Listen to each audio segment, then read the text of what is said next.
When it comes to synastry or compatibility with Rahu and Ketu, what's really interesting is the planets that you have conjuncting Rahu or Ketu, if any. You may not have any. It's very likely, very possible you don't have any.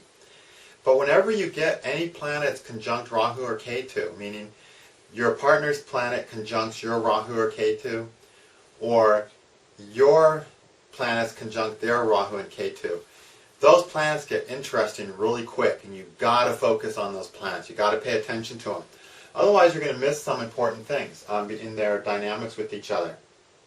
Now, by conjunction, I mean in the same sign. So if Rahu's in Aries, any planet in Aries is going to be conjunct Rahu. Okay? And the closer it is to degrees, the more important it's going to be. If it's really close, then it's most important. By really close, I mean 1 Navamsha. Then you really, that planet's going to be huge. What's 1 Navamsha? Well, a Navamsha is 1/9 of a sign. And that means 3 degrees and 20 minutes. So the first Navamsha is from 0 to 320. The second is from 320 to 640. The third is from 640 to 10 degrees. Then we repeat that. The fourth Navamsha is 10 degrees through 20 degrees. Then 20 degrees through 40 degrees. Then 40 degrees through 20 degrees is the sixth Navamsha. So this is 1, 2, 3, 4, 5, 6. Then over here we need to get the 7th, 8th, and 9th Navamshas. The 7th Navamsha is 20 through 23, 20. 20 through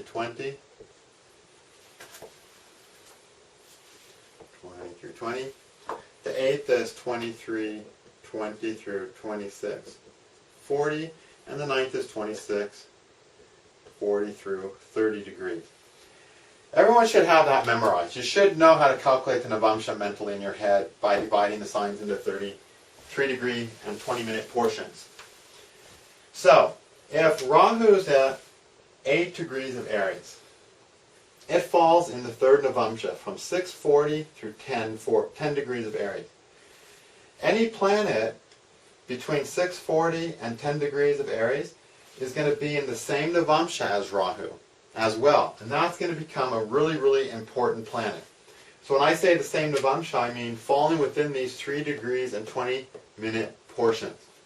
I don't mean falling 3 degrees and 20 minutes from each other. I don't mean that. I mean falling in the same portion of 3 degrees and 20 minutes. If it falls in that same portion of 3 degrees and 20 minutes, that planet's really affecting Rahu and Ketu. And this rule applies to transits as well. The orb of influence of a transit, where it's most strong, is when it's within that same Navamsha, that 3-degree and 20-minute orb. Okay?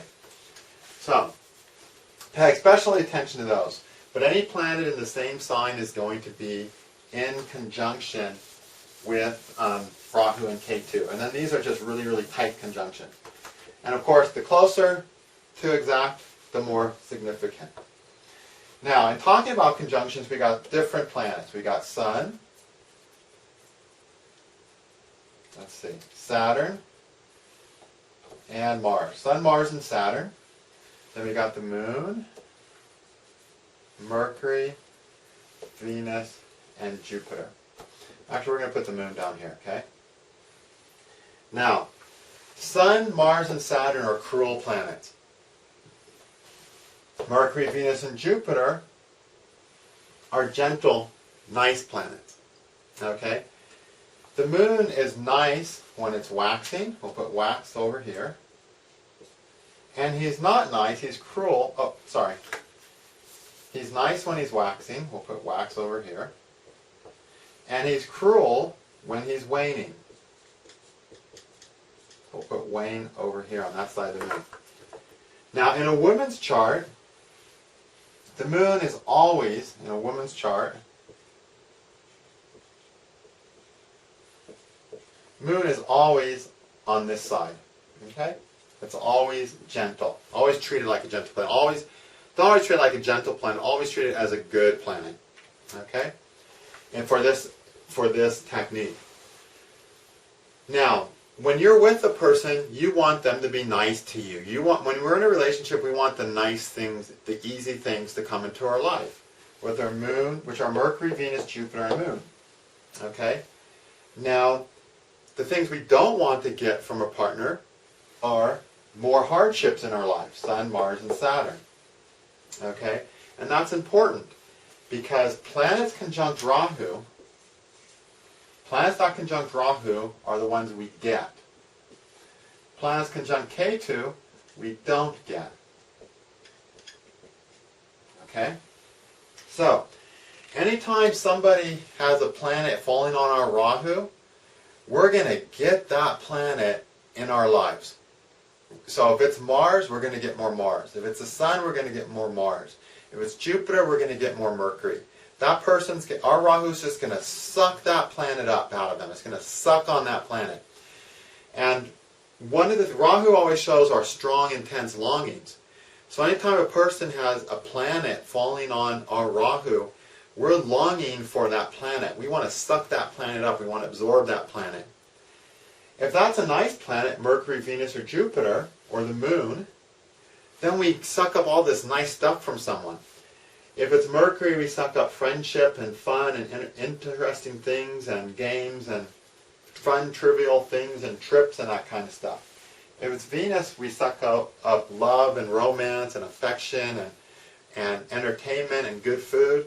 If it's Jupiter, we suck up money, wealth, happiness, joy, wisdom, philosophy. If it's the Moon, well, if it's a woman and her Moon falls on the man's Rahu, then we get that the man gets that nice dose of feminine energy that he wants in his life. His Rahu soaks up her femininity, because the Moon is the feminine planet. Whether it's waxing or waning, a man feels nice about, a man likes it when the woman's Moon falls on his Rahu. In fact, when a woman's Moon falls on his Rahu, he's usually really strongly attracted to her and really feels good around her. Okay? If it's waxing, it'll be better than if it's waning. There'll be more of it, and it'll grow over time. If the woman's Moon is waning, it'll be there, but it won't grow over time. It'll kind of just stay where it's at from the beginning. So it's still a good thing, but it's not really as good as waxing, which constantly enriches the man to feel more and more of that. Where if it's waning, woman's Moon is waning, it'll still give a good dose of femininity that he wants, of her, specific femininity from her, but it won't really get richer over time. Okay? It won't grow over time. As much as it is there the first time, it'll stay that way. But if Saturn conjuncts Rahu, being with that person somehow brings more hardship and need for perseverance into our life. If it's Mars, more battles need to be fought somehow. It's not necessarily those battles are going to be with that person, but lots of times they are. But just more martial things come into life, and martial things are problems we need to solve. If it's the Sun, that's a really interesting one. Sun falling on a person's Rahu makes the Rahu person in awe of that person. They bow down before that person. They see that person as a very noble, amazing, incredible person. They can really just think, gosh, this person's awesome. But they usually get disappointed because that person is still the Sun, and the Sun is cruel and weathers things and burns things and fries things. So I see it all the time. Sun falls on a person's Rahu. You get that Sun falling on Rahu. And the Rahu person just wants that Sun. Because the Sun is really so lovely and powerful and effulgent. But that person ends up being a source of pain to them. Okay? Because the Sun is you, right? So the Sun is that individual part of our personality that needs to be alone. Right? The Sun is an isolated, lonely planet. The king is alone. He's lonely at the top. And so the Sun part of us is always something we cannot completely share with another person. It is a cruel planet. And so when somebody's Sun falls on our Rahu, we want that person, but we want the part of them that's inaccessible to share. It ends up being painful. So to make things short, we don't want cruel planets, Sun, Mars, Saturn, conjunct our Rahu. We want the nice ones, Mercury, Venus, and Jupiter.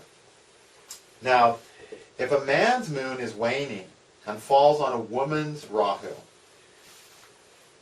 she'll feel an attraction to him, but she'll usually end up being disappointed by him somehow. So we don't really want the man's moon waning falling on a woman's Rahu. Okay? And in a man's sun, which is his masculine personality, falling on a woman's Rahu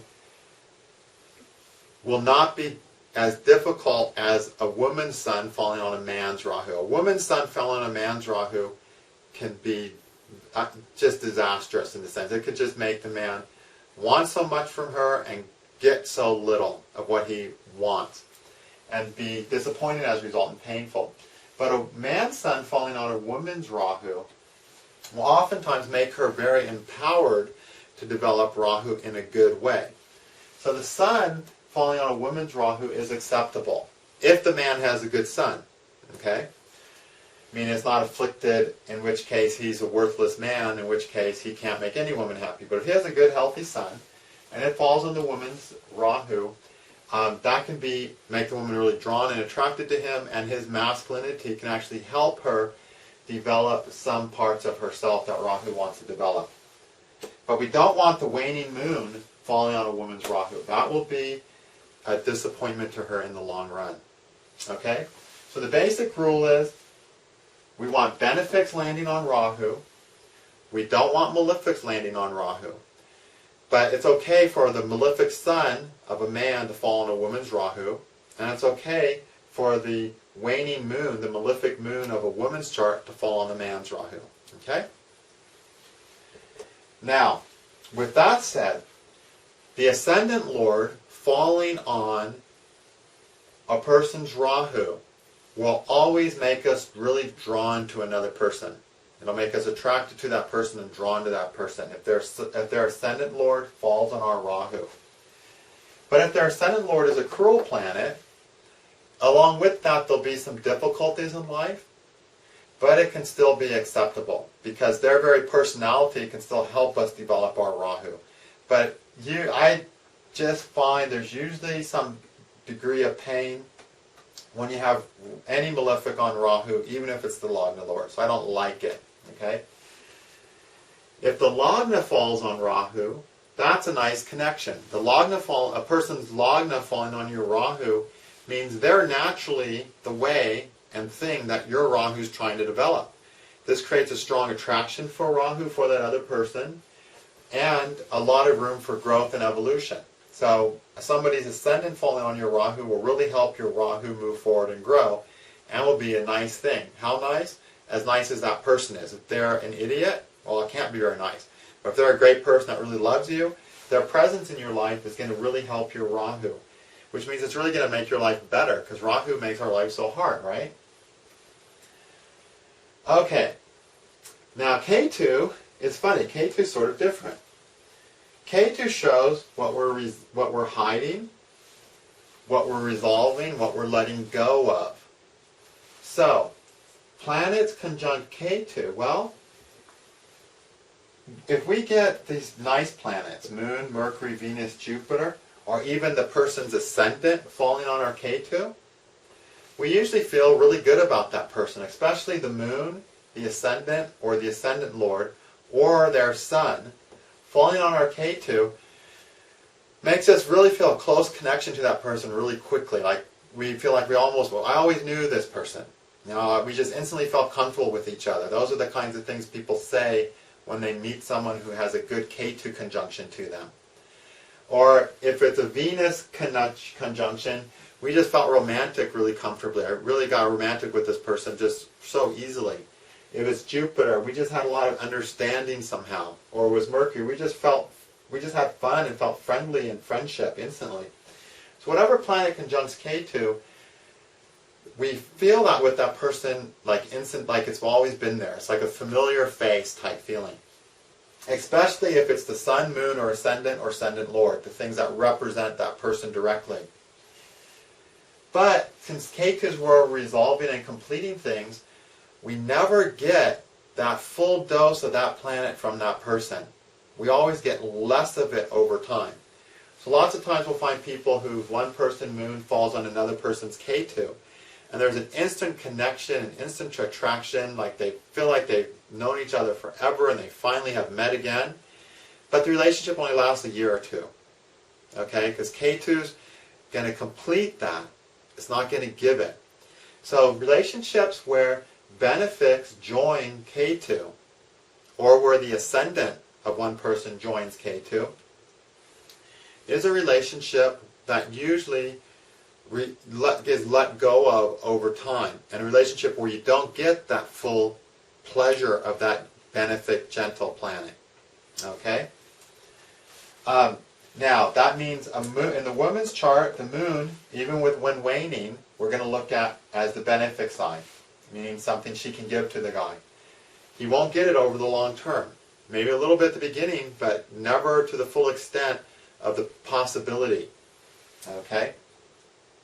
And of course, a man's sun always is always benefic on the side of the woman. So a man's sun falling on a woman's Ketu can create a really strong connection where she feels this man really makes me feel alive and empowers me, makes me feel like the number one woman I've ever felt like.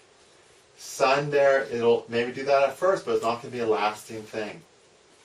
So whatever planet conjuncts Ketu will be an initial part of their relationship. It will just be part and parcel of them coming together, but something which over time is let go of and is manifested less and less.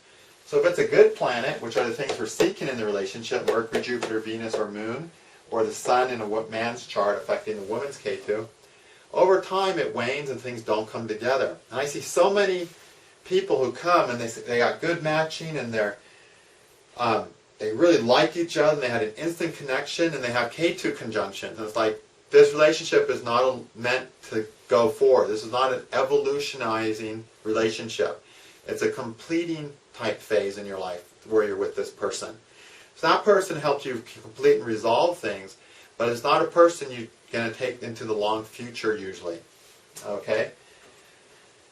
And of course, since it's the nice things we want from the person, those are the things we don't want conjunct Ketu. So we don't want the benefic planets or the ascendant conjunct Ketu. We want those planets conjunct Rahu to give a long-term relationship. Now, when we get these cruel planets, Sun, Mars, a man's waning moon, or a woman's sun falling on our Ketu, let's get it up there, falling on Ketu, then, again, this is man's waning moon and a woman's sun, okay, falling on Ketu. Then in the initial part of getting together, there'll be some trouble.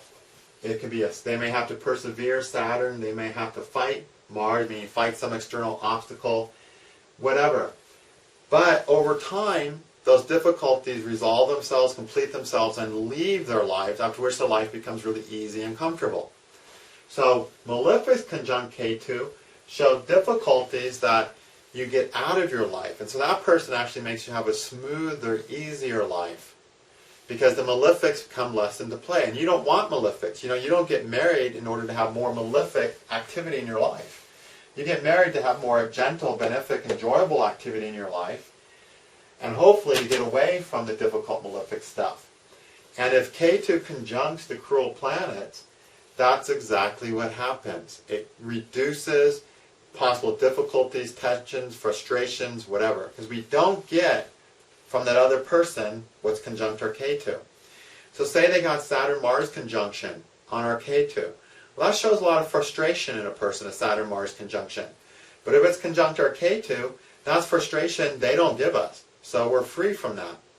But if they got a Saturn-Mars conjunction and it lands on our Rahu, right, then we're going to get so much abuse and frustration and anger coming from that person, right?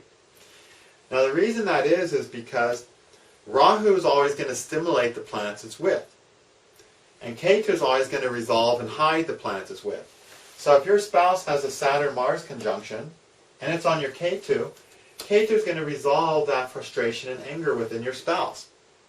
But if your spouse has a Saturn-Mars conjunction and your Rahu falls on their Saturn-Mars, your Rahu is going to activate their Saturn-Mars and make them more angry and more frustrated. And then your life's going to be hell. So you want the evil planets, the difficult planets, the cruel planets that make life hard to be conjunct Ketu. And the nice planets to be conjunct Rahu. When nice planets are conjunct Ketu, we feel really comfortable and find a lot of good things with that person, but they always are let go of. They always create a disappointment. We never really get them from the person. Those things are hidden from us. So I've seen like a relationship where a woman's moon falls on the man's Ketu, or her ascendant falls on his Ketu, for instance, and he really likes that girl. He feels comfortable with her. He thinks she's attractive, and he's drawn to her, and he wants to be with her, but they aren't allowed to be with each other. Or if they are, after a while, he realizes that that magic he thought was there doesn't really seem to be on the increase. It's just not there enough to really make a relationship work.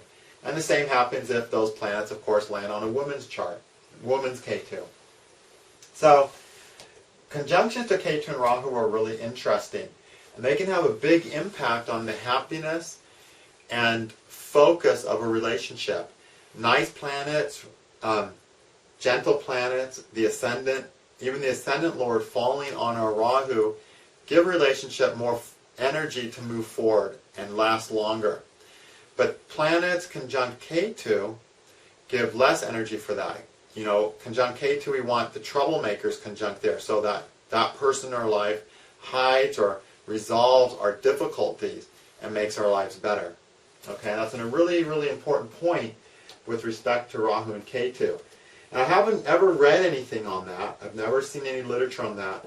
I just noticed it from observation time after time with people coming in and saying, oh, this person, we're like soulmates. And I look and, you know, the man's Lagna's on her Ketu and her moon's on his Ketu. I'm like, yeah, it feels like you're soulmates, but you're not this lifetime. You know, there's this showing a strong past life connection, but not a connection going into the forward.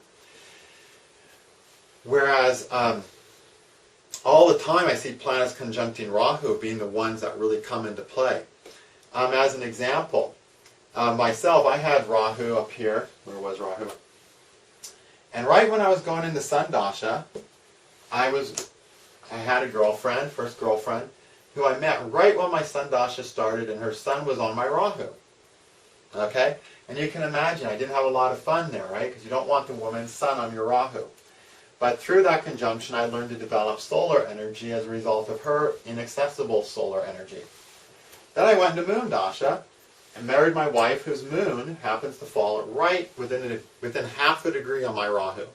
Okay? So, and I've noticed this time after time. Lots of times, whenever we're about to start a dasha, we'll meet people in our lives who have that planet falling on our Rahu. Now for me, Rahu in the 7th house, the people I met every time happened to be, you know, first a girlfriend and then my wife.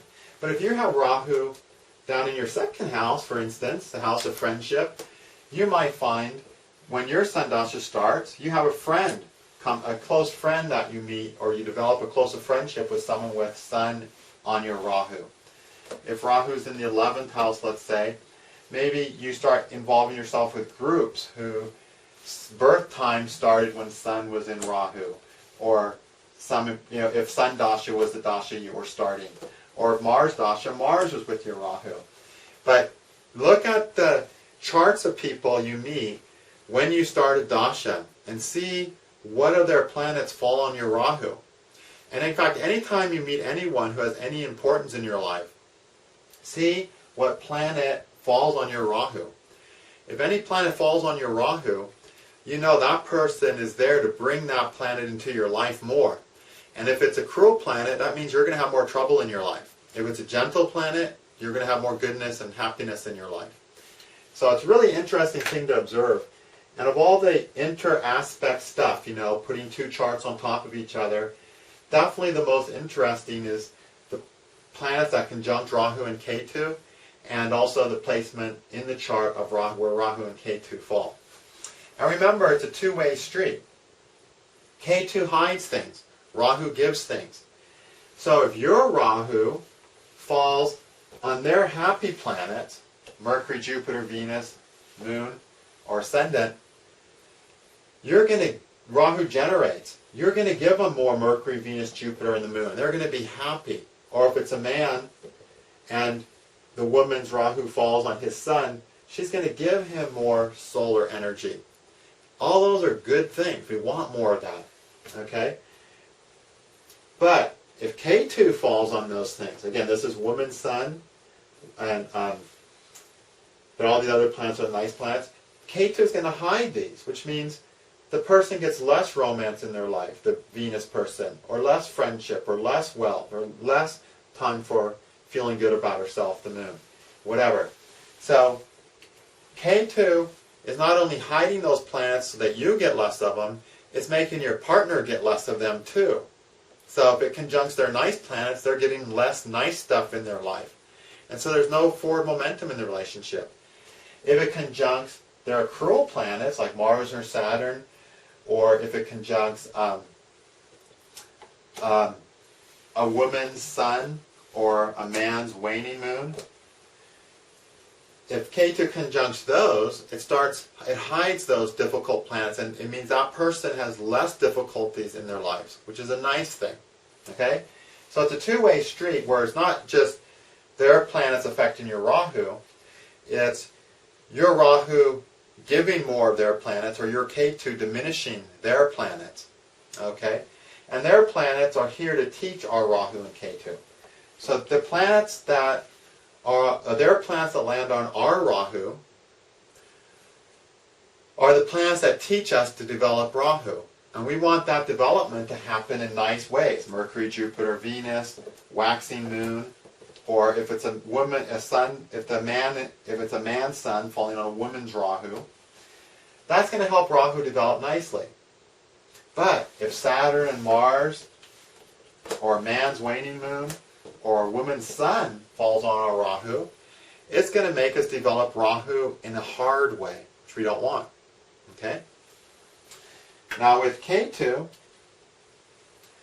is going to help us complete things. Okay? If their planets, Mercury, Jupiter, and Venus, fall, or, the waxing moon, or the sun in a man's chart falling on a woman's Ketu, those planets are going to help us complete our Ketu stuff. And it'll happen in a nice way. These benefits sure feel nice. Those planets feel nice to Ketu, and he likes it. But because it's a completion thing, it can't last. It's being resolved, and when it's resolved, there's no more need for that nice stuff from that other person, and so they leave your life. Okay? Now, when a person's got the difficult planets, a woman's sun, Mars, Saturn, or a waning moon of a man falling on a woman's Ketu, when that happens, these hard planets help resolve Ketu. So there's always some initial difficulties or troubles.